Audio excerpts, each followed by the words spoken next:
પરમ કૃપાળુ શ્રીજી મહારાજ, બાપાશ્રી, સમસ્ત સદગુરુઓ તથા અનંત દિવ્ય મુક્તોની આપણી આ જ્ઞાન ધ્યાન ઉપાસના શિબિર, એમાં ઉપસ્થિત યજમાન પરિવાર તથા સર્વે મુક્તોને મારા સાષ્ટાંગ દંડવત પ્રણામ શ્રી જય સ્વામિનારાયણ.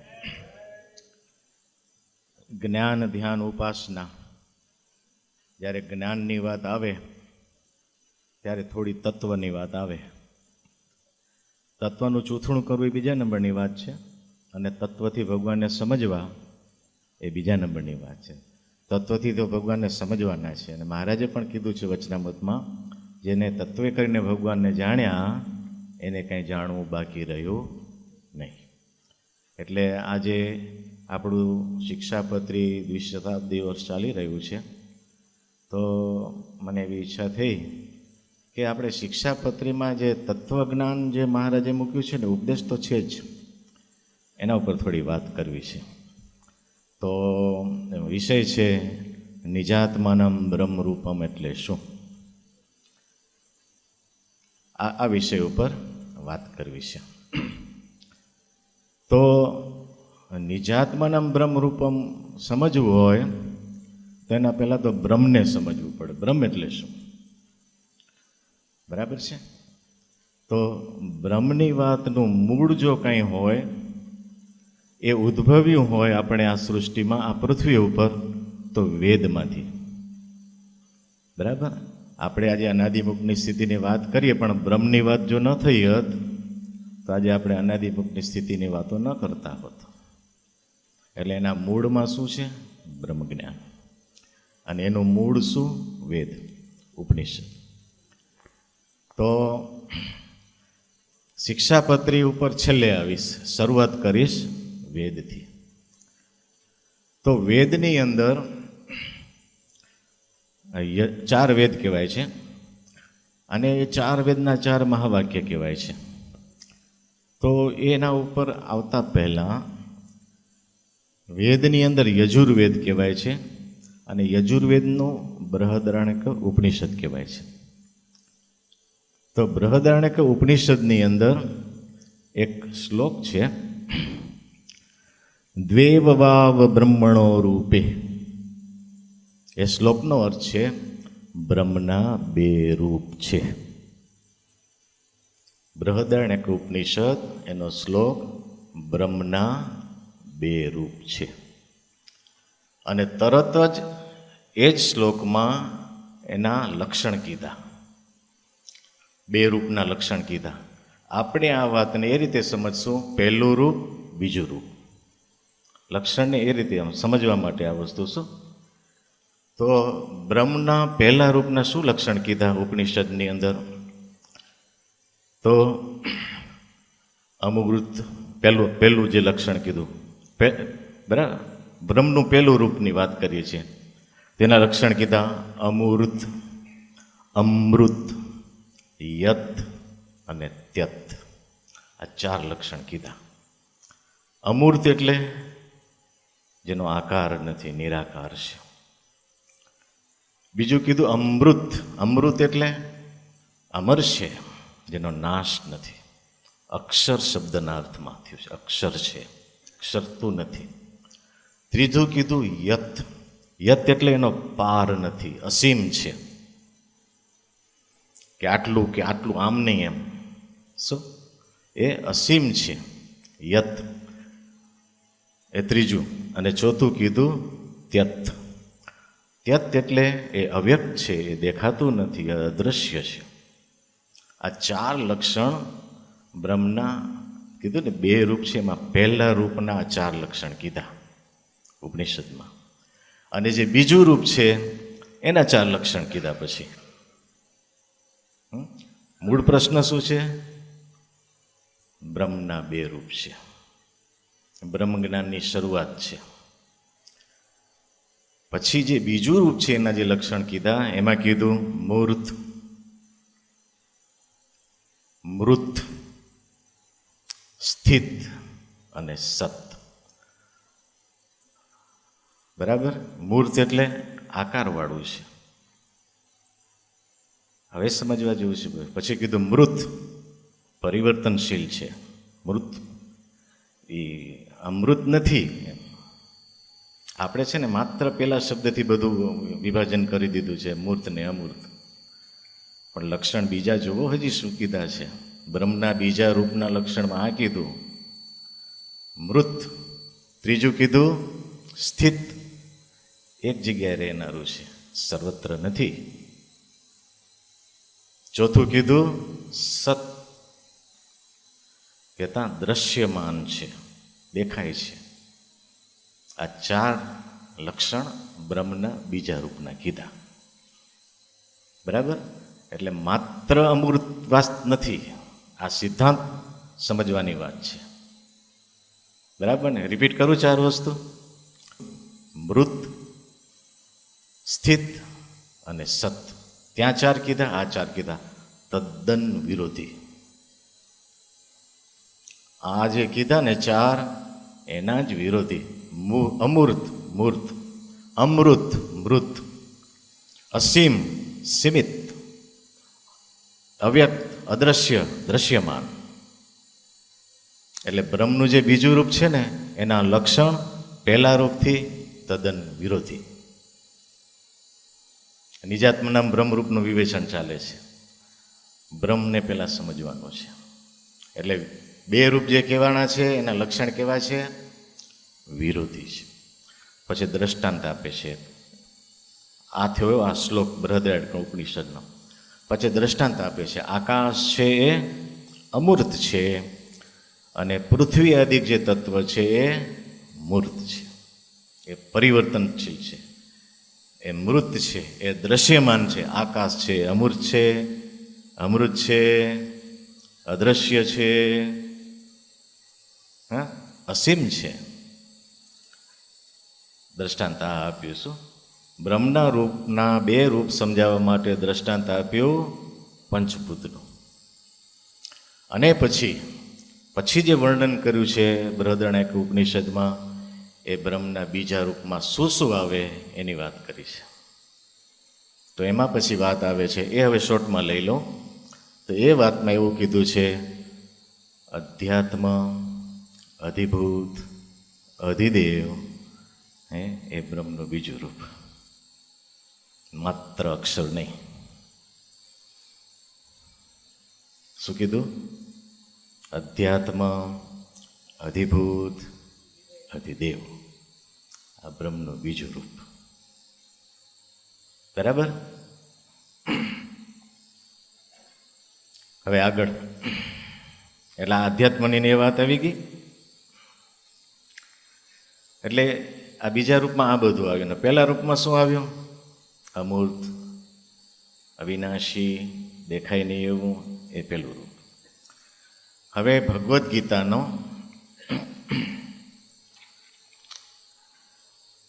8મો અધ્યાય. પણ એના પહેલા હજી બૃહદારણ્યક ઉપનિષદની એક વાત, એની અંદર બીજી વાત પણ ચર્ચા કરેલી છે. એમાં અન્નને બ્રહ્મ કીધું છે, મનને બ્રહ્મ કીધું છે, પ્રાણને બ્રહ્મ કીધું છે, હા, પૃથ્વી બીજું બધાને બ્રહ્મ કીધું છે. બરાબર છે?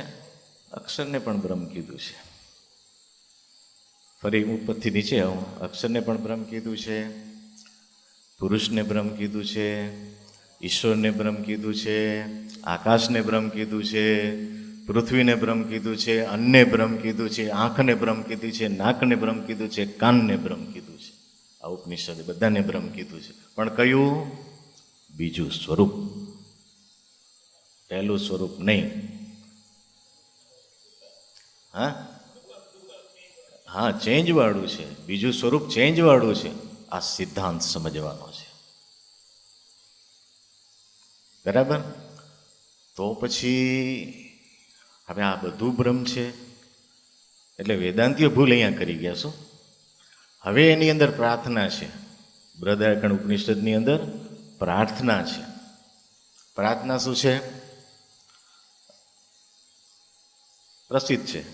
અસદોમાં સદગમય, તમસોમાં જ્યોતિર્ગમય, મૃત્યુર્મા અમૃતમ ગમય. કોણ કરે છે પ્રાર્થના? આપણે કરીએ. એટલે એના ઋષિ જે છે એ પ્રાર્થના કરે છે. શું પ્રાર્થના કરે છે? અમને તું મૃતમાંથી અમૃત તરફ લઈ જા, અમને તું અસદમાંથી સદ તરફ લઈ જા, અમને તું અંધકારમાંથી પ્રકાશ તરફ લઈ જા. તો આ અસદ, અંધકાર, તમ શું હતું? બીજું રૂપ હતું, બીજા રૂપના લક્ષણ છે આ. ક્યાં લઈ જા? અમૃતમાં લઈ જા, સતમાં લઈ જા, પ્રકાશમાં લઈ જા. આ સત, અમૃત, પ્રકાશ શું છે? પહેલું રૂપ છે. અમને તું બીજા રૂપમાંથી પહેલા રૂપમાં લઈ જા. જનરલાઈઝ, બહુ જ ઊંડી વાત છે આ. તો આ સમજાય ને પછી ખબર પડશે કે બાપાએ શું વાતો કરી છે. બરાબર? હવે એ કરવા માટે શું કરવું? આ પ્રાર્થના છે. શું આ પ્રાર્થના છે? કે અમને આમથી આમ લઈ જાય, એમ બીજા રૂપમાંથી પહેલા રૂપ ઉપર. હે પ્રભુ, તું અમને લઈ જા એમ. એટલે એમ નથી કહી દીધું કે હમ બ્રહ્માસ્મી છે, હું બ્રહ્મ છું, આ ભગવાન જેવી લહેરી છે, એમ નથી. પ્રાર્થના પણ છે પાછી. એના માટે શું કરવું?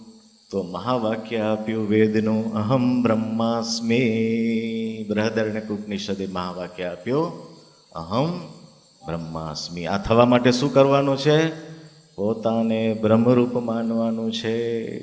અહમ બ્રહ્માસ્મી. વેદનું મહાવાક્ય અહમ બ્રહ્માસ્મી બૃહદારણ્યક ઉપનિષદે આપ્યું. બ્રહ્મના બે રૂપનું વર્ણન બૃહદારણ્યક ઉપનિષદે કર્યું.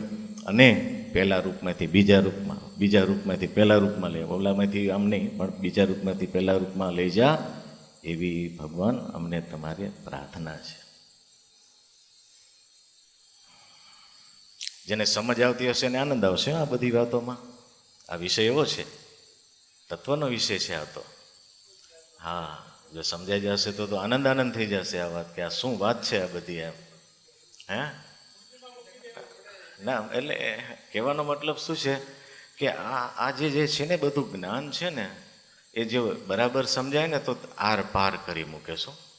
આર પાર કરી મૂકે. એટલે બૃહદારણ્યક ઉપનિષદની અંદર વાત આવી, બ્રહ્મના બે રૂપ, બીજામાંથી પહેલામાં જવાની પ્રાર્થના આવી, અને એના માટે પોતાને બ્રહ્મરૂપ માનવાની વાત આવી. અહમ બ્રહ્માસ્મી. એટલે અહમ બ્રહ્માસ્મી એ વેદનું મહાવાક્ય, આપણું મહાવાક્ય નિજાત્માનમ બ્રહ્મરૂપમ. બેનો અર્થ એક જ. બેનો અર્થ એક જ, સેમ. હવે ભગવદ્ ગીતા ઉપર 7મા અધ્યાયની અંદર કોઈકને એમ થશે કે આ બધું શું વાત કરે છે, પણ પ્રત્યક્ષને નથી સમજાતું ને, એટલે પરોક્ષનું લઈને કેવું પડે છે. હે પણ એ સ્કૂલની પ્રાર્થના એટલે શું પ્રાર્થના છે આ ખબર છે? બ્રહ્મરૂપ થવાની પ્રાર્થના છે આ. આપણે ખબર નથી. આપણે તો એમ કે સ્કૂલની પ્રાર્થના છે, ગવડાવી દીધી. આ તો બ્રહ્મરૂપ થવાની પ્રાર્થના છે.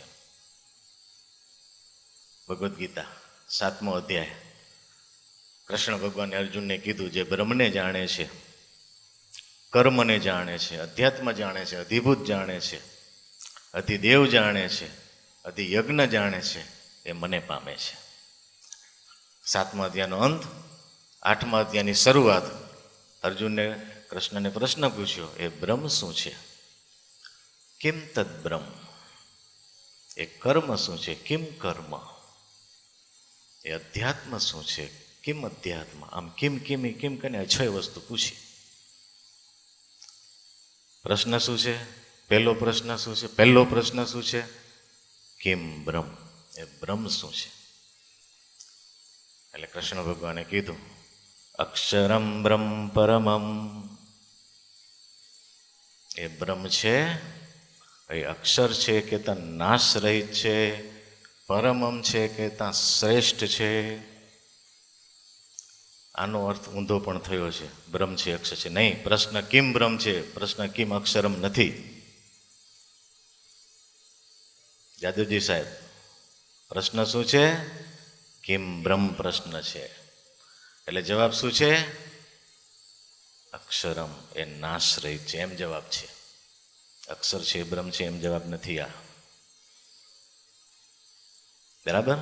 અને મેં આનો વેરીફાઈ કરવા માટે રામાનુજાચાર્યનું ગીતા ભાષ્ય જોયું, તો ગીતા ભાષ્યમાં પણ રામાનુજાચાર્ય આમ જ અર્થ કર્યો છે, ન અક્ષરતી અક્ષરમ ક્ષેત્રજ્ઞમ. હા બરાબર, આ વાત રામાનુજાચાર્યએ ગીતા ભાષ્યમાં કરેલી છે અને શ્રીજી મહારાજે શિક્ષાપત્રીમાં રામાનુજાચાર્ય ગીતા ભાષ્ય અને પોતાનું અધ્યાત્મશાસ્ત્ર કીધું છે. અને એ અધ્યાત્મશાસ્ત્ર એમ કે છે અક્ષર એટલે ન અક્ષરતી અક્ષરમ ક્ષેત્રજ્ઞમ, આ બ્રહ્મનું રૂપ કર્યું. અને પછીના જે રૂપ છે અધ્યાત્મ, અધિભૂત, અધિદેવ, એ બધા એ કયા છે? બ્રહ્મના બીજા રૂપ છે. એ બૃહદારણ્યક ઉપનિષદમાં આવ્યું છે બધું, એ જ વસ્તુ અહીંયા આવી. બૃહદારણ્યક ઉપનિષદમાં અધ્યાત્મ, અધિભૂત, અધિદેવ શું છે એ જ પૂછ્યું છે, એ જ વસ્તુ અહીંયા પૂછી છે. એટલે એ આ 8મો અધ્યાય છે એ બૃહદારણ્યક ઉપનિષદનું નિરૂપણ છે. પણ એક વસ્તુ આની અંદર નવી આવી ભગવદ્ ગીતામાં, કિમ અધિયજ્ઞ. અધિયજ્ઞ શું છે એ પહેલામાં નહોતું એ વાત. તો ભગવાને કીધું સર્વમાં રહેલો એવો હું, સર્વમાં આ બધામાં રહેલો હું અધિયજ્ઞ છું. એટલે અંતર્યામી પણ એ બધામાં રહ્યો છું એ વાત આવી. શું? અંતર્યામી પણ એ બધામાં રહ્યો છે એ વાત આમાં આવી. અને એ મહારાજની તો આ વાત વચનામૃતની અંદર આ જ વાત કરી છે. આ બધામાં ભગવાન અંતર્યામી શક્તિએ કરીને રહ્યા છે એ વાત, એટલે અધિયજ્ઞ. ભગવદ્ ગીતા જો શાસ્ત્ર છે ને એમાં કદાચ સ્ટેજ જુદા હોય પણ સિદ્ધાંત જુદો ન હોય. એમ સ્ટેજ કદાચ જીવની વાત હોય કે ઈશ્વરની વાત હોય કે પુરુષની વાત હોય કે અક્ષરની વાત હોય, સ્ટેજ જુદા હોય, સિદ્ધાંત જુદો ન હોય. એમ બરાબર ને? હા હા, એમ જુદું હોય ભલે એમ, પણ સિદ્ધાંત જુદો ન. એટલે સિદ્ધાંત શું પેલો થયો? સિદ્ધાંત આ રજૂ થયો છો, અધિયજ્ઞની વાત થઈ. અને એટલે બૃહદારણ્યક ઉપનિષદ અને ભગવદ્ ગીતા એક વાત કરી. શું? કે બ્રહ્મનું પહેલું રૂપ કયું છે? તો આ છે. તો ભગવદ્ ગીતાએ બ્રહ્મનું રૂપ શું કીધું? અક્ષરમ પરમમ, આ કીધું. અને બીજું રૂપ શું કીધું? અધ્યાત્મ, અધિભૂત, અધિદેવ.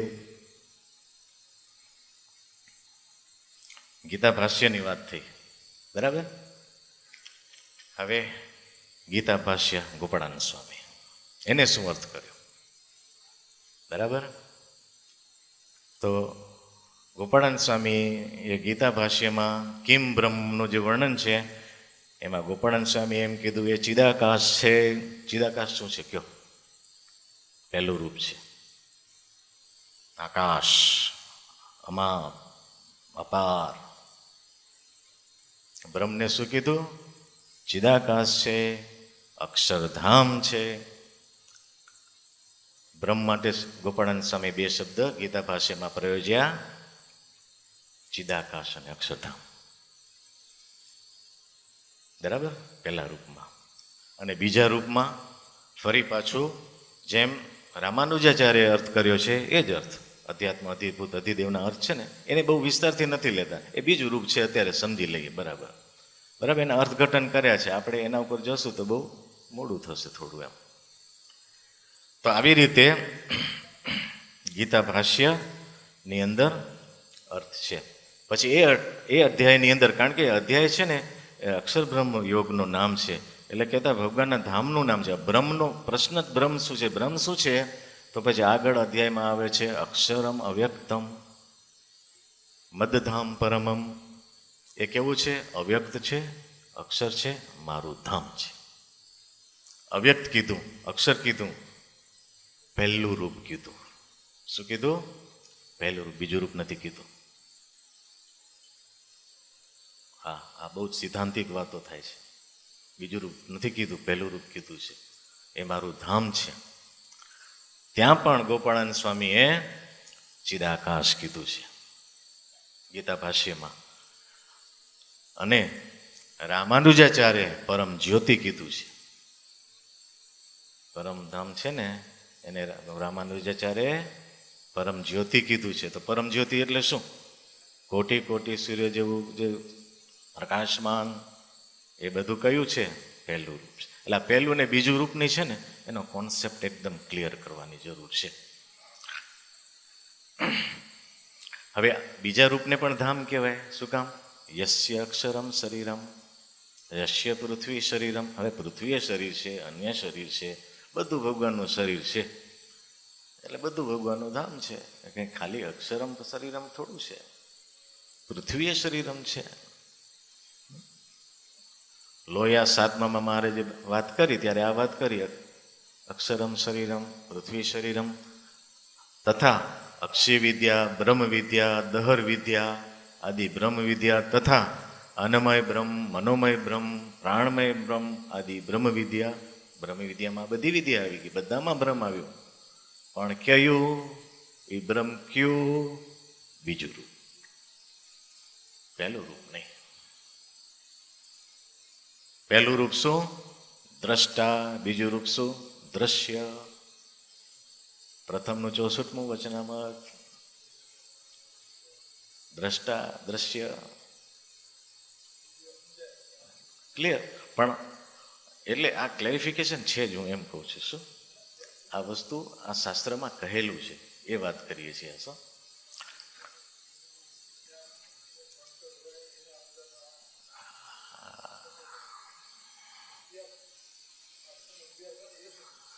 એટલે આ કઈ વસ્તુ થઈ? હવે વેદને તમે એમ કહેશો એ અપ્રમાણ કહેવાય, બોલશો નહીં. ગીતા અપ્રમાણ, બોલશો નહીં. હા, બોલશો નહીં. જો અહમ બ્રહ્માસ્મિ ખોટું થયું તો બૃહદ ઉપનિષદ ખોટું હતું. હા, વેદનું મહાવાક્ય ખોટું થયું ને વેદ ખોટા થયા. તો એમ ન હોય. આ વાત આમ ન હોય. આ સિદ્ધાંત આટલી વાત કરીને આ સિદ્ધાંત એ પ્રસ્તુત થયો. શું? હવે આગળ છાંદોગ્ય ઉપનિષદ. સમય લઈશ થોડોક આજે હું. છાંદોગ્ય ઉપનિષદ. એકમેવ દ્વિતીયમ બ્રહ્મ. બરાબર? તદીક્ષત બહુશ્યામી પ્રજાયેયતિ. છાંદોગ્ય ઉપનિષદ. બરાબર? હવે આવીએ પ્રથમના 41મા વચનામૃત ઉપર. આ છાંદોગ્ય ઉપનિષદનો નૃસિંહાનંદ સ્વામીએ વાત કરી. એકોહમ બહુશ્યામી એનો જગતના પંડિતો એવો અર્થ કરે છે, જે ભગવાન એક, જે પ્રલયકાળને વિશે એક જે ભગવાન હતા એ સૃષ્ટિકાળે જીવ ઈશ્વર રૂપે થયા. એ તો મૂર્ખની સમજણ છે. અમને તો તમારો આશરો છે, માટે જેમ એનો અર્થ હોય એમ કહો. શું કર્યું પછી અર્થ મહારાજે? કે એવા જે પુરુષોત્તમ ભગવાન તે સૃષ્ટિકાળે અક્ષર સામે દ્રષ્ટિ કરી અને અક્ષરમાંથી પુરુષ પ્રગટ થયા. પુરુષમાંથી પ્રધાન, પ્રધાનમાંથી મહત્તત્વ, મહત્તત્વમાંથી અહંકાર, અહંકારમાંથી 24 તત્વ, 24માંથી તત્વમાંથી બ્રહ્મા વિષ્ણુ શિવ, એમાંથી કશ્યપ મરીચ્યાદિક પ્રજાપતિ, એમાંથી ઇન્દ્રાદિકાદિ દેવતાઓ તથા દૈત્યો. દૈત્યો ખરા. શું? દૈત્યો ખરા તથા સ્થાવર જંગમ સર્વે સૃષ્ટિ ઉત્પન્ન થઈ. પણ કઈ રીતે? ભગવાને એમાં અંતર્યામી પ્રાણે પ્રવેશ કર્યો અને પાત્રની તારમત્યાએ કરીને બધા જેવા અક્ષરમાં છે એવા પુરુષમાં નથી. હવે આગળ કંઈ બોલવાની જરૂર નથી, એમ આગળ નથી એમ. પણ વાત શું છે? વાત શું છે? એકોહમ બહુશ્યામી. એકોહમ એટલે પહેલું રૂપ, બહુશ્યામી એટલે બીજું રૂપ. બરાબર? એકોહમ બહુશ્યામી. આપણે પહેલા રૂપને વળગવાનું છે. બીજું રૂપ તો આપણે છીએ. શું વાત કરો? હવે પૃથ્વી શરીરમ, ત્યારે બીજી શું વાત કરવી એમ. બરાબર? એટલે વેદશ્રુતિનો આ અર્થ કર્યો ને આવી રીતે પ્રથમના 41ની અંદર મહારાજે વાત કરી, જે બૃહદારણ્યક ઉપનિષદનો શ્લોક છે. હવે તત્વની વાત, સિદ્ધાંતની વાત. એવો જે બ્રહ્મ, એવા જે ભગવાન એ ચવીને આ રૂપે નથી થયા. એ ચવીને આ રૂપ થયા એ તો મૂર્ખની સમજણ છે. એ ચવીને આ રૂપે નથી થયા. બીજું રૂપ છે એ પહેલું રૂપ ચવીને જ આમ થયું છે એમ નથી. બસ આટલો સિદ્ધાંત સમજવાનો છે. વેદાંતિઓ પણ અહીંયા જ ભૂલ ખાધી અને આને જેમ માની લીધું કે જીવ ઈશ્વરપણાને થઈ ગયા, આત્મા સો પરમાત્મા, બધું આમ જ હાલ્યું. ભૂલ શું થઈ? આટલી જ. બાકી તો હૃદયાકાંડ ઉપનિષદમાં તો પ્રાર્થના કરી છે કે હે પ્રભુ, તો અમને અહીંયાથી અહીંયા લઈ જા. તો ત્યાં એને અહંકાર ગ્રહણ નથી કર્યો કે અમે બ્રહ્મ છીએ. અહંકાર નથી ગ્રહણ કર્યો. અમને આમથી આમ લઈ જા, પ્રાર્થના કરી છે અને સમજણ આપી છે. પ્રાર્થના કરી અને સમજણ આપી. શું? અહમ બ્રહ્માસ્મિ. આ સમજણ આપી. પણ સમજણ શું? બીજા રૂપ ઉપરથી પહેલા રૂપ ઉપર લઈ જા અમને. બહુશ્યામાંથી એકો અમને મેળાવો. એટલે સૈદ્ધાંતિક વાતથી શું કે એ ચવતા નથી. બ્રહ્મ ચવતું નથી.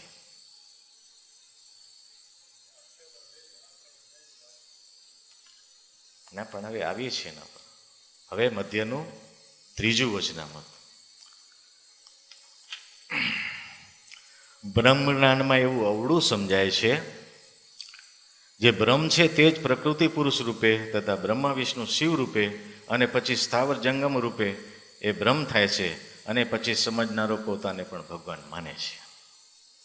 શું થયું ને? આમ એમ પોતાને જ ભગવાન માને છે. એમ ઉપાસનાનો ભંગ થયો. એમ સમજનાર કલ્યાણના માર્ગ થકી પડ્યો. કોણ પડ્યો?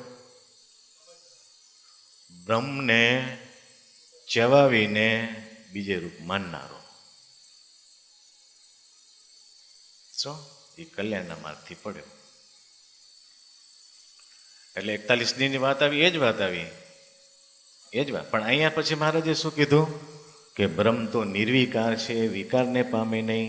બ્રહ્મ તો નિરંશ છે, એ અંશને પામે નહીં. બરાબર?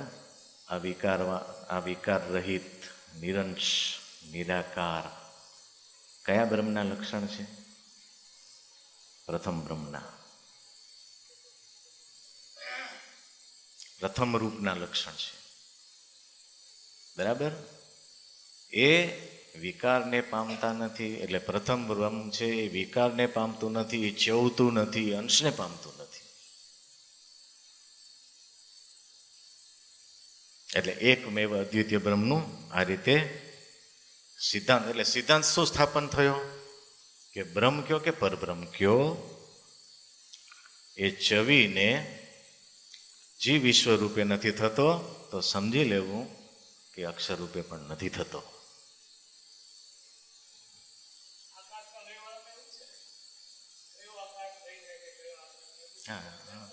ના પણ આ જે ચવવાની વાત છે ને, આપણે જે એક વાત આખી થઈ ગઈ છે ને કે આ અને આ રૂપ ધારણ કર્યું, એ સિદ્ધાંત કેવો છે આપણને કે એ ચવતું નથી.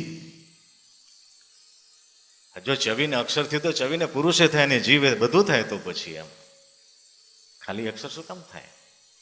બધું જ થાય તો પછી. જાદવજી સાહેબ યશ કેજો જરાક, તો આગળ વધો. બરાબર ને? આ સિદ્ધાંતની વાત છે. એમ સિદ્ધાંત આપણે પ્રસ્તુત કરી રહ્યા છીએ. એટલે પછી મહારાજ આગળ શું કહે છે મધ્યના 13માં? છતાં પણ બધાને બ્રહ્મ કહ્યું છે. તો શું કામ કહ્યું છે? તો એ બ્રહ્મ છે એ સર્વનો આધાર છે, કારણ છે, પ્રેરક છે. એટલે એને બ્રહ્મ રૂપે, સર્વ રૂપે બ્રહ્મને કહ્યું છે. સર્વને બ્રહ્મ રૂપે કયા છે? શું કામ? તો કે એનો આધાર છે, પ્રેરક છે ને કારણ છે. અને કારણ છે એ કાર્યથી જુદું હોય નહીં. એનાથી જુદું હોય નહીં એટલે એનું નામ દઈ દીધું. આપણે કહીએ કલ્યાણભાઈ તો કોણ? એ આત્મા કહેતો એને, આ શરીર કહેતો કલ્યાણભાઈ. ભલે આમ આત્માએ કલ્યાણ નથી ભલે, પણ મને કયો તમે કલ્યાણ ત્યારે એ બે થાય ને. તો શું કામ? તો કે એક રૂપે છે એટલે એમ. શું? એ એક રૂપે છે એમાં શું? એટલે એમ બ્રહ્મ છે એ કારણ છે અને કાર્યથી જુદું હોય નહીં એમ. આ સિદ્ધાંત સમજવાનો છે. છતાં પણ એ ચવીને નથી થયું. હા, ભલે એક છે, ભલે એને બ્રહ્મ કહેવાય, હા ભલે બ્રહ્મ કહેવાય, પણ એ ચવીને થયો નથી. પણ ભગવદ્ ગીતાનો 10મો અધ્યાય લઈએ હવે, અને એ છે વિભૂતિ યોગ. કૃષ્ણ ભગવાન અર્જુનને એમ કહે છે મારી અનંત વિભૂતિઓ છે.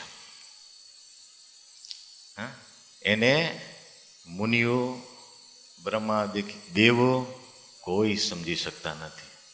એને સમજમાં આવે એમ નથી આ વસ્તુ. કોને? ઋષિઓ, મુનિઓ, બ્રહ્મા આદિ દેવો, કોઈને મારી આ વિભૂતિ સમજ્યામાં આવે એવી નથી. પછી એ વિભૂતિ કહે છે, અનંત વિભૂતિ, પણ થોડીક તને કહું છું અર્જુન, એમ કહીને કહે છે. હવે કૃષ્ણએ કીધી ને એમાંથી થોડીક આપણે લઈએ, બરાબર? હવે જે બોલે છે, વૃક્ષમાં પીપળો હું છું, પ્રાણીમાં સિંહ હું છું, પક્ષીમાં ગરુડ હું છું, જળચરમાં મગર હું છું, મનુષ્યમાં રાજા હું છું, રુદ્રોમાં શંકર હું છું, જ્ઞાનીઓમાં વ્યાસ હું છું, સિદ્ધોમાં કપિલ હું છું, ધનુર્ધારીઓમાં રામ હું છું. કૃષ્ણ શું કહે છે? આ બધું હું છું. બહુ શ્યામી, બહુ શ્યામી. અને છેલ્લે પછી કહે છે ને, એ સાંભળવા જેવું છે. હે અર્જુન, પાંડવોમાં અર્જુન હું છું. અર્જુન વિચાર કરતો થઈ ગયો છે. પાંડવોમાં અર્જુન હું છું. અને અર્જુનની આંખ ખુલી ગઈ. આ હું અત્યાર સુધી લબલબ કરતો હતો બધું કેટલું, પણ આ તો આ મને લાગે છે કે હું અર્જુન કરું છું, પણ આ તો એમ કે છે કે પાંડવોમાં અર્જુન હું છું.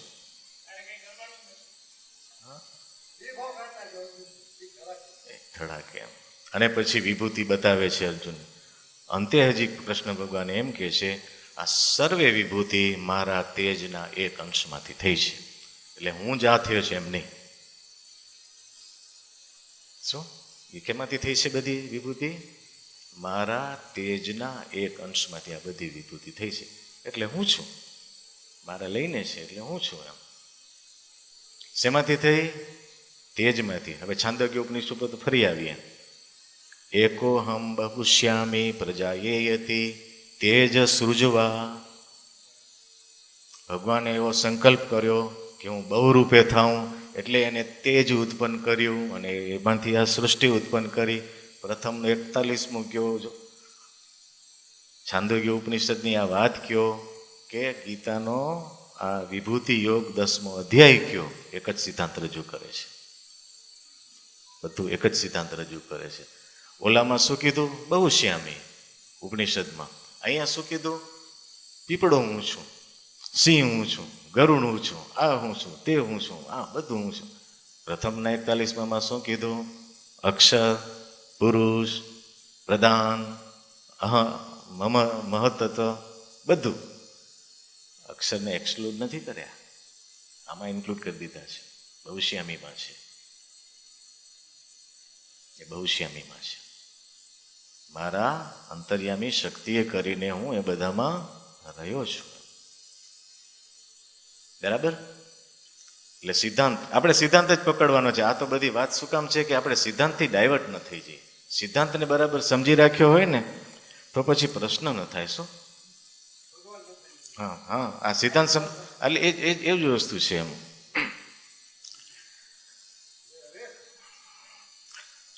અને હવે પોતે એમ માની લે કે હું આ છું, તો પછી મહારાજે મધ્યના 31માં કીધું કે વિરાટ જે છે એના દીકરાને જાળવે છે, તો પછી વિરાટની ભૂલ કે છે મહારાજ. પહેલાં કીધું ને બધા, ત્યાં તો વેદાંતિઓની તો ભૂલ કીધી મહારાજે કે એ આમ માને છે કે એ ચવીને આમ થઈ ગયું, વિકાર પામીને આમ થઈ ગયું.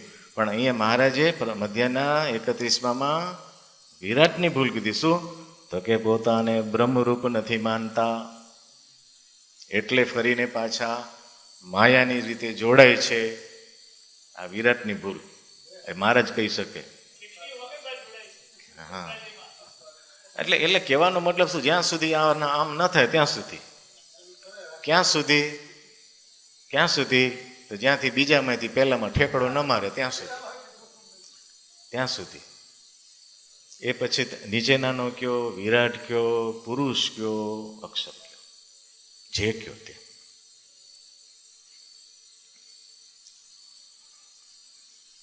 એટલે આવું છે. હવે ગીતા ભાષ્ય ગોપાળાનંદ સ્વામી 15મો અધ્યાય પુરુષોત્તમ યોગ કહેવાય. પુરુષોત્તમ યોગની અંદર પહેલા અક્ષરધામનું વર્ણન આવે છે, એટલે કે ભગવાનના ધામનું વર્ણન આવે છે. પછી ક્ષર પુરુષનું વર્ણન આવે છે, પછી અક્ષર પુરુષનું વર્ણન આવે છે, અને પછી પુરુષોત્તમનું વર્ણન આવે છે. આ 15મો અધ્યાય છે ને, આવી રીતે આપણે એને પુરુષોત્તમ યોગ કહેવાય છે, પણ વર્ણન બધાયનું છે. ધામનું, ક્ષર પુરુષનું, અક્ષર પુરુષનું અને ભગવાનનું. હા, આ એવું પેલું વૃક્ષ છે ને એ તો એ દ્રષ્ટાંત સમજવા માટે, પણ અંદરનું જે રહસ્ય છે એ ગીતાનો એ આ છે. તો ધામનું વર્ણન આવ્યું ત્યારે ફરી પાછું ચિદાકાશ, અક્ષરધામ, ગોપાળાનંદ સ્વામી ચિદાકાશ જ કીધું છે દર વખતે. જ્યારે મારું ધામ, હા, યદ ગત્વાના નિર્વંતતે મદ્ધામ પરમમ. અને જેટલી વખત આ વાત આવી ત્યારે ગોપાળાનંદ સ્વામી એનો ચિદાકાશ કર્યો છે. પછી આવે છે ક્ષર પુરુષ અને અક્ષર પુરુષ.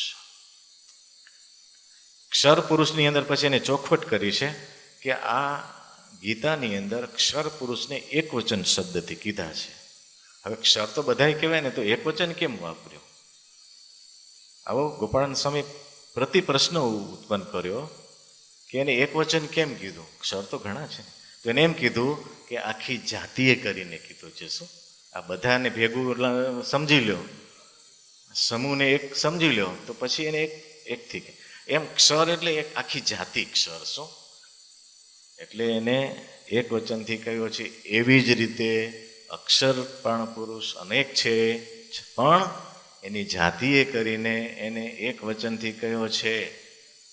ક્લેરિફાય કર્યું, એક વચન શબ્દને ક્લેરિફાય કર્યું ગોપાળાનંદ સ્વામીએ. અને પછી પુરુષોત્તમનું વર્ણન, 4 વર્ણન આવે છે ને, ત્યારે હવે ગોપાળાનંદ સ્વામી કીધું છે ને, એ સાંભળો બધા. ગોપાળાનંદ સ્વામી એમ કીધું, આ જે જીવ છે એ અજર અમર છે, એ ચવતો નથી, તો પુરુષોત્તમ અને બ્રહ્મ ક્યાંથી ચવે? ગોપાળાનંદ સ્વામી, આ જીવ ચવતો નથી, ત્યારે બ્રહ્મ ને બ્રહ્મનું કારણ પુરુષોત્તમ ક્યાંથી ચવે? એ ગોપાળાનંદ સ્વામી શેના કે હું આ હતો અને મૂળ અક્ષર થયો? શેના કે? જે પુરુષ એમ કે બ્રહ્મ ચવતું નથી, એ પુરુષ શેનો એમ કે હું આ થયો? બહુ જ સિદ્ધાંતની વાત કરું છું, સિદ્ધાંતથી વાત થાય છે આ. બરાબર ને?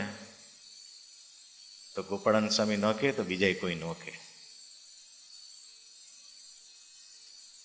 એટલે સમજવું રહ્યું.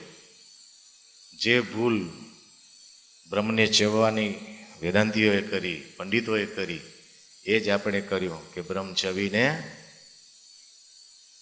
અક્ષર રૂપે થયું. અને એ ભૂલ કંઈ બધા નહીં, આપણામાં પણ એ જ ભૂલ છે. કઈ રીતે? આપણે ગોપાળાનંદ સ્વામી કે ગુણાતીતાનંદ સ્વામીને ન મામી, પણ અક્ષરને પાછા એમ જ માનીએ. શું? તો કે નિરાકાર એક રસ છે, સાકાર થયું. તો ભૂલ તો એ જ થઈ પાછી. સૈદ્ધાંતિક ભૂલ તો એ જ થઈ. આપણે સૈદ્ધાંતિક ભૂલથી બચવાનું છે. આ વાત બહુ અગત્યની છે, અને એ ભૂલ આપણે પણ કરીએ છીએ. લખાણમાં મેં જોયા છે આવા.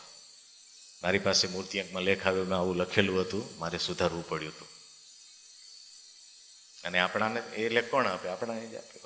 કોણ આપે? એટલે આવી રીતે ગોપાળાનંદ સ્વામી હવે છે ને, હવે કોઈના પ્રૂફ ના જોતા કોઈના. શું? આ ગોપાળાનંદ સ્વામીએ કીધું છે ગીતા ભાષ્યની અંદર. કયા શાસ્ત્ર લીધા? હજી આપણે વચનામૃત ઉપર નથી ગયા. બાપાને તો યાદ જ નથી કરે હજી સુધી મેં. હા, આ તો શું કામ આવું કેવું પડે છે કે બાપાના વચન તો અમાન્ય ગણી લીધા છે, તો હવે એ વાત કરવાથી તો શું થશે? હવે આને તો માન્ય ગણો, છાંદોગ્ય ઉપનિષદને તો માન્ય ગણો, ગીતાને તો માન્ય ગણો, ગોપાળાનંદ સ્વામીનું ગીતા ભાષ્યને તો માન્ય ગણો, રામાનુજાચાર્યની ગીતા ભાષ્યને તો માન્ય ગણો. બરાબર? એટલે આટલી વાર્તા થઈ. શું સિદ્ધાંત શું આવ્યો? પહેલું રૂપના લક્ષણ કીધા, બીજા રૂપના લક્ષણ કીધા. બરાબર? પહેલું રૂપ છે ચવીને બીજું રૂપ થયું નથી. આ સિદ્ધાંત વાર્તા. હવે આવીએ ગઢડા પ્રથમના 21મા વચનામૃત ઉપર. હવે આવીએ એના ઉપર. શું? એકાંતિક છે તે અરજી માર્ગે કરીને ભગવાનના અક્ષરધામને પામે છે. તે અક્ષરના 2 રૂપ છે. આવી ગયું બૃહદારણ્યક ઉપનિષદ પાછું અહીંયા. શ્રીજી મહારાજ ક્યારેક વાત કરી હોય ને, ક્યારે શ્રુતિ વાક્ય બોલીને કીધું હોય, જેમ પ્રથમને 41મીમાં શ્રુતિ વાક્ય બોલીને કીધું. હા, ક્યારેક એ વાત બોલ્યા વગર કરી હોય એમ. તો આ વાત કયા વચનામાં, આ વાત કઈ શ્રુતિની છે? બૃહદારણ્યક શ્રુતિની આ વાત છે કે બ્રહ્મના 2 રૂપ છે. એ જ વાત મહારાજે કીધું, અક્ષરના 2 રૂપ છે. કયું અક્ષર? હવે એ જોઈએ. એક તો નિરાકાર એકરસ ચૈતન્ય, જેને ચિદાકાશ કહીએ, બ્રહ્મ મોહલ કહીએ. કીધું ને? હવે આને ને બૃહદારણ્યક ઉપનિષદને સરખાવીએ, પહેલું રૂપ ને બીજું. ત્યાં શું કીધું? અમૂર્ત. અહીંયા શું કીધું? નિરાકાર. ત્યાં શું કીધું? યત, બધી જ જગ્યાએ ફેલાવેલું, ક્યાંય નહીં એવું નહીં, અસીમ. અહીંયા શું કીધું? એક રસ. ત્યાં શું કીધું? નાશ ન પામનારું, અમૃત. અહીંયા શું કીધું? ચૈતન્ય. ચૈતન્ય નાશ નથી પામતો. ત્યાં કીધું અદ્રશ્ય, અવ્યક્ત, દેખાય નહીં એવું. અહીંયા કીધું ચિદાકાશ. બ્રહ્મના જે 4 રૂપ બૃહદારણ્યક ઉપનિષદમાં કીધા, એ જ વાત મહારાજે એક તો કરીને કીધું, નિરાકાર એકરસ ચૈતન્ય ચિદાકાશ, જેને બ્રહ્મમોલ કહીએ. એટલે બ્રહ્મનો પહેલો રૂપનું વર્ણન બૃહદારણ્યક ઉપનિષદમાં છે, ગીતાના 8મા અધ્યાયમાં છે. એ વાત મહારાજે અહીંયા પ્રથમના 21માં કરી. અને એ બીજે રૂપે કરીને પુરુષોત્તમની સેવામાં છે. બીજું સ્વરૂપ આવ્યું. હવે બીજું સ્વરૂપ કોને કહેશો? પ્રશ્ન. કોને કહેશો બીજું સ્વરૂપ? બૃહદારણ્યક ઉપનિષદે કીધું છે એ જ કહેવું પડશે, ભગવદ્ ગીતાએ કીધું છે એ જ કહેવું પડશે, રામાનુજાચાર્ય ગીતા ભાષામાં કીધું છે એને જ બીજું સ્વરૂપ કહેવું પડશે. હા, આવીને ઊભું રહ્યું. જે ઓમાં કીધું છે એ જ અહીંયા કહેવું પડશે બીજું સ્વરૂપ. બરાબર? હવે પ્રશ્ન, એટલે 1 to 1 થયા ને, પહેલું રૂપ ને બીજા રૂપ ને 1 to 1 થયું બધું. શું? પહેલું રૂપા, બીજું રૂપા. ઈશ્વર સ્વામીએ પ્રશ્ન પૂછ્યો. હવે રહસ્યાત ઉપર હવે આટલી વાત કરીને પછી એમ ઈશ્વર સ્વામીએ પ્રશ્ન પૂછ્યો, જે નિરાકાર છે, એકરસ છે, એ કઈ રીતે સેવા કરે? એ કઈ રીતે સેવા કરે? કાર્યકારણ ભાવ છે, સ્વામી સ્વભાવ નથી. રહસ્યાત્મા એ રીતે ખુલાસો છે. પણ આપણે આ વાત આખી ચાલી આવે છે એ રીતે કયો તો નિરાકાર અદ્રશ્ય એ કઈ રીતે સેવા કરે? એટલે બાપાએ કીધું, અક્ષરમાં પ્રવેશ કરીને જગતની સૃષ્ટિનું ઉત્પન્ન કરે. હવે કહો શું બાપાએ જવાબ આપ્યો, શું ખોટો જવાબ આપ્યો છે મને કહો, અને તમે જવાબ દો છો એ શું સાચો છે?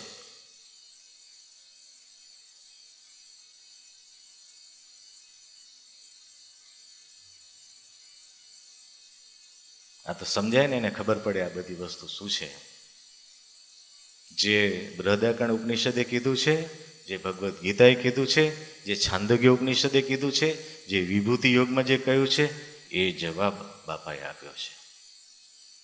નહીં કે એ બીજું રૂપ છવીને ભગવાનની સેવામાં, એની અર્ચનમાં, એની પૂજામાં, એની પહેલામાં લાગી ગયું, એમ અર્થ નથી. આ સેવા શબ્દ જે એક છે ને, સેવા શબ્દ, એનાથી આ બધું થયું. બસ જાદવજી સાહેબ, સેવાના આ સેવા શબ્દથી આ બધું થયું. આપણે સેવા એટલે હંમેશા આપણે આવું માનીએ ને, સેવા એટલે શું?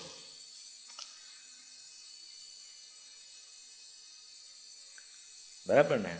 તો હવે સેવા માટે બીજો શબ્દ લઈ લઈએ, શિક્ષાપત્રી. 4 વર્ણની વાત. બ્રાહ્મણ હોય એને શમ, દમ, ક્ષમા આદિ ગુણયુક્ત થવું. ક્ષત્રિય હોય એને ધીરજ, શુરવીર આદિ ગુણયુક્ત થવું. વૈશ્ય હોય એને વાણિજ્ય, વ્યવહાર, કૃષિકર્મ, આ મેન એના ધંધા કહેવાય, એ યુક્ત થવું. અને શુદ્ર હોય એને 3 વર્ણની સેવા કરવી. શું સેવા કરે છે?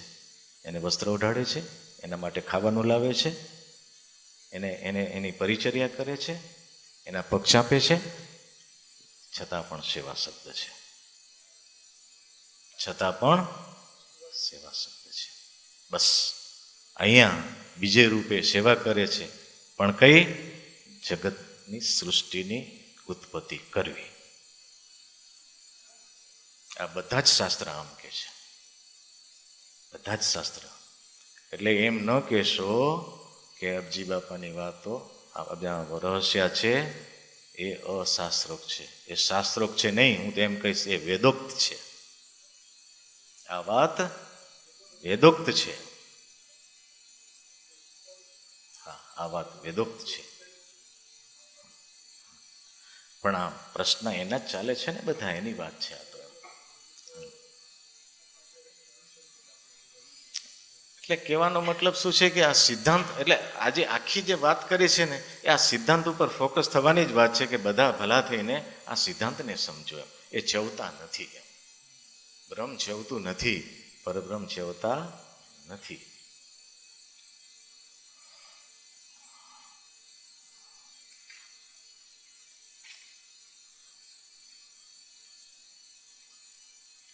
આ થઈ બ્રહ્મની વાત. બરાબર. મૂળ પ્રશ્ન તો શું હતો? બ્રહ્મના 2 સ્વરૂપ છે. હવે થોડોક બીજો અર્થ લઈ લઈએ આનો, પરબ્રહ્મ ઉપર જઈએ. હવે તો સ્વામિનારાયણ સંપ્રદાયની અંદર મુખ્યપણે 4 વિચારધારાઓ છે. મુખ્યપણે આમ સમજણ કહેવાય ને કેમ, તો પહેલું સંત તે સ્વયં હરિ, બીજું ગુરુરૂપ હરિ, ગુરુ તે સ્વયં હરિ, ત્રીજું થોડુંક જનરલાઇઝ મુક્ત તે હરિ, સ્વયં હરિ, ચોથું જે રામ, જે કૃષ્ણ, એ જ શ્રી હરિ. કહેવાનો મતલબ શું? સંત તે સ્વયં શ્રી હરિ, ગુરુ તે સ્વયં શ્રી હરિ, અવતાર તે સ્વયં શ્રી હરિ, મુક્તો તે સ્વયં શ્રી હરિ. અહીંયા પણ આ સિદ્ધાંત લગાવવાનો, એ ચવીને નથી થયા એક પણ. આ એક પણ એ ચવીને નથી થયા. આ વાત જ્યારે સમજાશે ત્યારે મુખ્યપણું શ્રીજી મહારાજનું જ રહેશે. હા, નહીતર મુખ્યપણું મહારાજનું તૂટી અને ત્યાંનું થશે. સંત તે સ્વયં હરિ, અવતાર તે સ્વયં હરિ, પહેલું તે સ્વયં હરિ, પહેલું તે સ્વયં હરિ. મુખ્યપણું શ્રીજી મહારાજનું, મહારાજ જ એ કોનો વિષય છે? એ આમનો વિષય છે. બરાબર? એ એમનો વિષય છે. એટલે કહેવાનો મતલબ શું છે કે મહારાજ ચવીને સંત નથી થયા, મહારાજ ચવીને અવતાર નથી થયા, મહારાજ ચવીને ગુરુ નથી થયા, મહારાજ ચવીને મુક્ત નથી થયા. આ સિદ્ધાંત. બ્રહ્મચવીને અક્ષર નથી થયું, બ્રહ્મચવીને પુરુષ નથી થયું, બ્રહ્મચવીને ઈશ્વર નથી થયું, બ્રહ્મચવીને જીવ નથી થયો, મહારાજ ચવીને આ નથી થયા.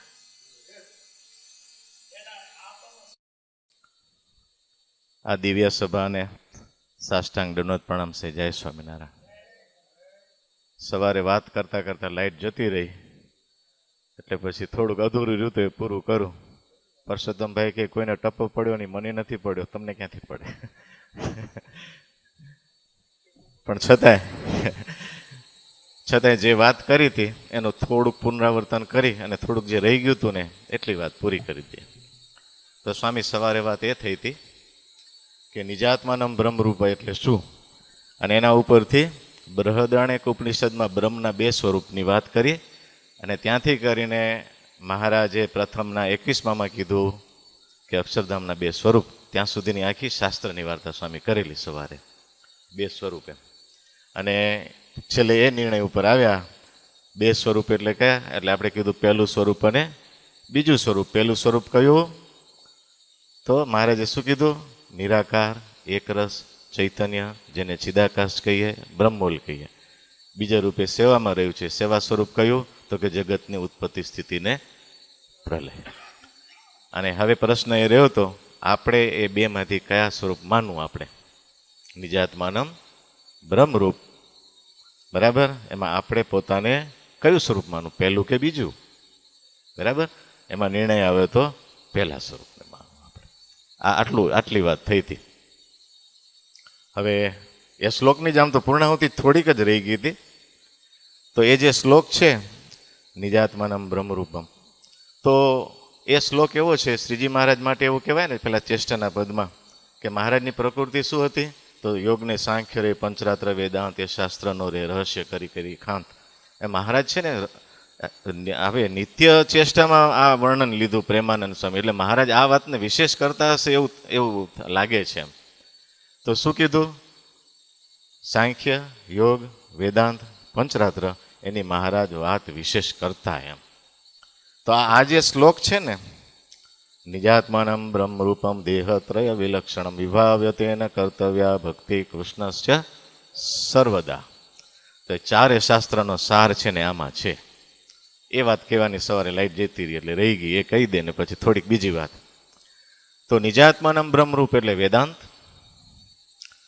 દેહત્રય વિલક્ષણમ એટલે સાંખ્ય, વિભાવ્યતેન એટલે યોગ, યોગ એટલે શું? ધ્યાન.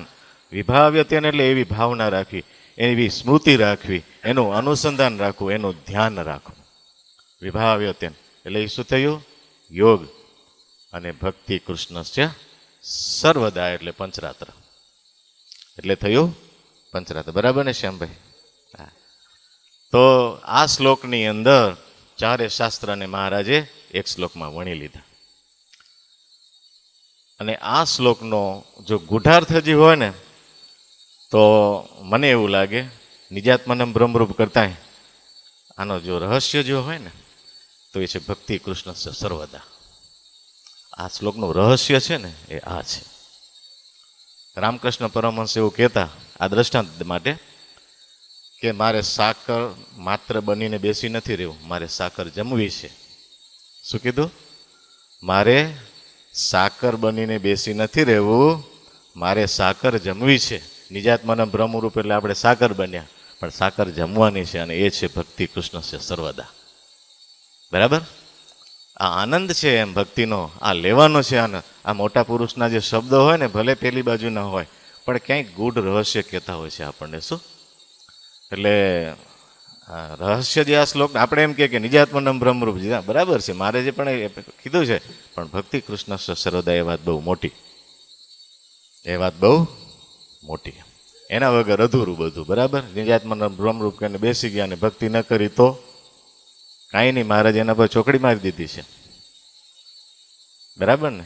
તો આવી રીતે આ જે શ્લોકની એક વાત રહી ગઈ હતી કહેવાની, એનો આ સાર હતો. અને એક નિર્ણય ઉપર આપણે આવેલા કે પહેલું જે બ્રહ્મરૂપ કીધું એ રૂપ આપણે માનવાનું છે. એક હવે મારી એક અરજ છે થોડીક, આમ માનો ને આખા સત્સંગ પરથી આ બધો થોડાક વિષય બધા હમણાં ઉખડ્યા ને બધું થયું ને એ સંદર્ભમાં, તો આ બ્રહ્મરૂપ માનવું તો લોયાનું 14મું વચનામત. મહારાજે પહેલાં એમાં એ રુચિનું વચનામત કહેવાય છે. મહારાજની રુચિ શું હતી? તો મહારાજે એની અંદર પહેલાં તો પોતાનું સ્વરૂપ કીધું, મુક્ત મંડળ ભરાઈને બેઠા છે, તેજને મધ્ય મૂર્તિ છે, એ બધી વાત કરી. પછી અવતારોની વાત કરી, એમાં પણ ભેદ પાડ્યા. હા, જો કૃષ્ણ ભગવાનને કીધા એવા બીજા અવતારને એ સરખા નથી કીધા એમાં એમ. અને પછી છેલ્લે શ્રીજી મહારાજ અંતમાં જે વાત કરે છે, થોડાકમાં અમે અમારી રુચિ કહીએ. મહારાજ શું કહે છે? થોડાકમાં અમે અમારી રુચિ કહીએ. ત્યારે જે મહારાજે જે શબ્દો રાખ્યા છે એની મારે વાત કરવી છે.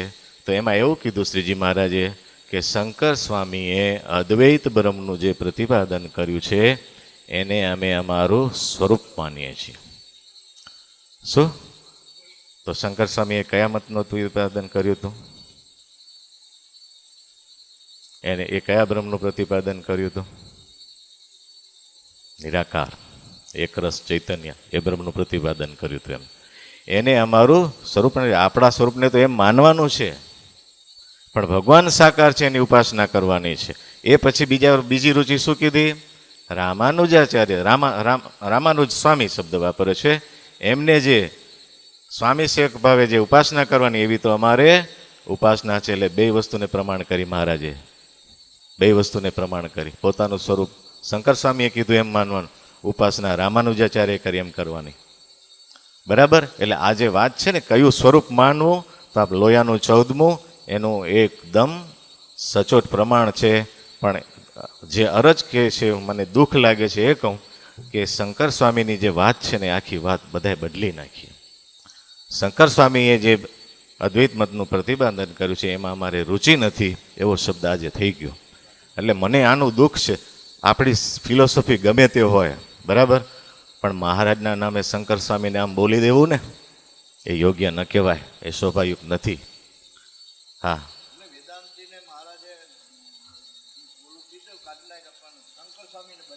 હા,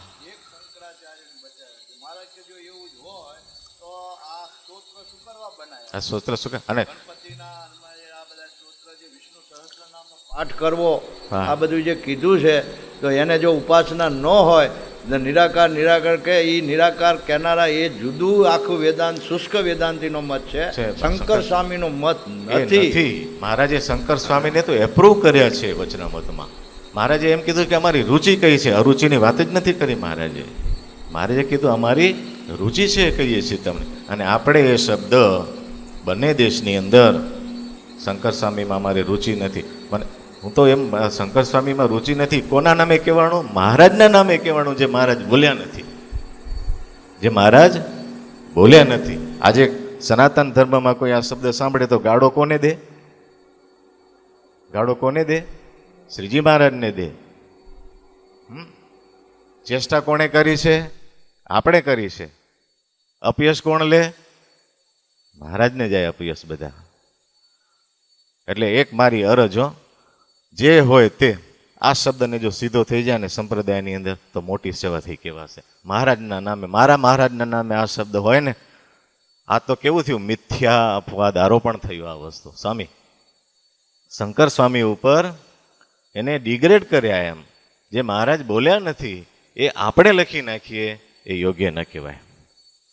ક્યારે પણ ક્યારેક વ્યક્તિને કહેવું ને તો એમ કહેવાય કે ભાઈ આ તારું કામ બરાબર નથી, તું એમ કે તું હારો આવો છે, ત્યારે વાત જુદી બને છે. તમે એમ કહો ને આ સિદ્ધાંત આપણે માન્ય નથી તો બીજી વાત છે, પણ તમે એમ કહો કે શંકર સ્વામી તો આમ છે તો એ વાત બીજી છે.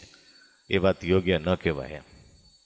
એટલે આ એક અરજ છે. જો ગ્રસ્ત છીએ, આપણે કંઈ ઉપદેશ ન કરી શકીએ કોઈને, પણ અરજ કરવાનો અધિકાર ખરો આપણે. અરજ મૂકું છું આ સભામાં. કોઈક જો આ વાતને લઈ શકતું અને જો આ વાત જો સુધરી જાય ને તો એક મોટું કામ થયું કહેવાશે આપણા સત્સંગની અંદર. એટલે બીજું રૂપ જે પહેલા રૂપની વાત હતી, આપણે ભલે આમ માનીએ, બીજા ભલે જુદું માને, જેમ માને તેમ, પણ આ શબ્દ મહારાજના નામે શંકર સ્વામીને નીચા ઉતારી પાડવાની જે વાત છે એ યોગ્ય નથી, એને એ બરાબર થવી જોઈએ. એટલે કોની સમક્ષ અરજી કરીએ? હાઈકોર્ટમાં કરીએ, બીજે ક્યાં કરીએ આપણે? બરાબર? સુપ્રીમ કોર્ટમાં તો સીધું જવાતું નથી આ લોકના નિયમ પ્રમાણે. પેલા હાઈકોર્ટમાં જવું પડે, પછી સુપ્રીમ કોર્ટમાં જવાય. એટલે હવે સુપ્રીમ કોર્ટ તો મહારાજ છે, એને પૂછે મહારાજ હવે આમાં શું કરું? તો હવે એ તો મહારાજ તો કહેશે ભાઈ મારું વાક્ય તો આમ છે, એમ મેં તો આમ જ કીધું છે. કે શંકર સ્વામી જે અદ્વૈત બ્રહ્મનું પ્રતિપાદન કર્યું છે એને મારું સ્વરૂપ માનીએ છીએ. મહારાજ તો આમ જ બોલ્યા છે, આમ જ બોલ્યા છે.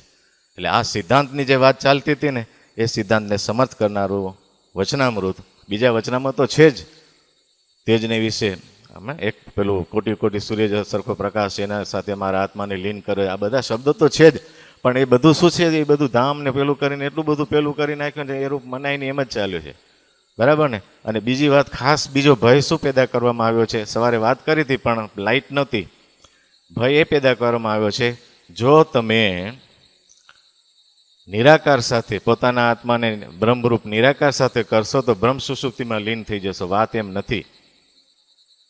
મારે જે કીધું બ્રહ્મરૂપ થયો એને પણ પરબ્રહ્મની ઉપાસના કરવી તો વાત શું છે, જો એને પરબ્રહ્મ પુરુષોત્તમ સાકાર માનીને જો એ ઉપાસના કરશે તો એ બ્રહ્મ સુષુપ્તિમાં લીન થવાનો નથી, એને ચૈતન્ય પ્રકૃતિનો દેહ બંધાય છે. અને એ વાત મુનિ સ્વામી સવારે કરી આવી કે નહીં, એને કયો ચૈતન્ય પ્રકૃતિનો દેહ બંધાશે, એને એ વિઘ્ન નથી સ્વામી, બરાબર ને. મને એવું લાગે છે સ્વામી આ વાત આમ છે, એને કોઈ એવું વિઘ્ન નથી. એટલે આ સ્ટેજ ઉપર આવશે ને બ્રહ્મરૂપ, એટલે આ સ્ટેજ મૂર્તિમાં રહેવાની વાતનો વિષય એમના માટે છે.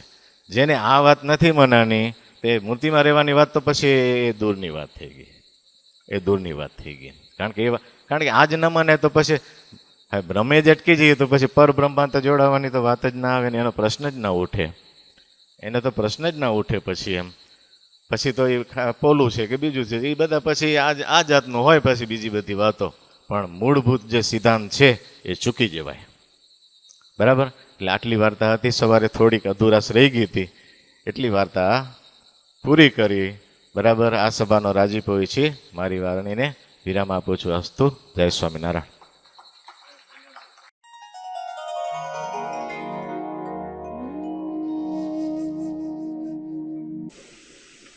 જયારે મુક્ત થઈ ભગવાન ના ધામ માં જાય ત્યારે તત્વ સ્વાય પીડાવે એનો કઈ મોક્ષ નથી ને કઈ તો નથી, જળ છે. કારણ ઉપર ચૈતન છે કીધું, કારણ એટલે એના જીવ છે એના રૂપમાં પૃથ્વી જળ તેજ વાયુ આકાશ એના રૂપમાં જીવ રૂપે છે. ચંદ્ર સૂર્ય અગ્નિ બધા દેવ છે એ બધા સાકાર, એ તો આ જીવને પ્રકાશ થી આવે, એ તો પોતાના રૂપમાં રહે છે.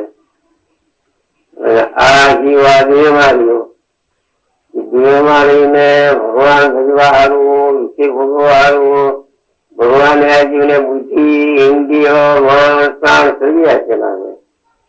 અને મોક્ષ તો મારાથી જીવનો જ થાય. પાપ કરે એ જીવને ભોગવવું પડે, પુણ્ય કરે એ જીવને ભોગવવું પડે, પણ કોઈ ઇન્દ્રિયો ના ભોગવે. આપણે ઇન્દ્રિયો પાપ ભોગવે છે એમ નહીં, એનો મોક્ષ થશે નહીં. મોક્ષ જીવ નો થાય, સુખ દુઃખ નો ભોગતા પણ જીવ જ છે. બાકી જીવ એના તત્વો બધા જળ છે એ તો પીડાવે છે મહારાજ કે, જીવ જુદો કીધો મહારાજ.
સ્વામિનારાયણ સ્વામિનારાયણ સ્વામિનારાયણ સ્વામિનારાયણ સ્વામિનારાયણ સ્વામિનારાયણ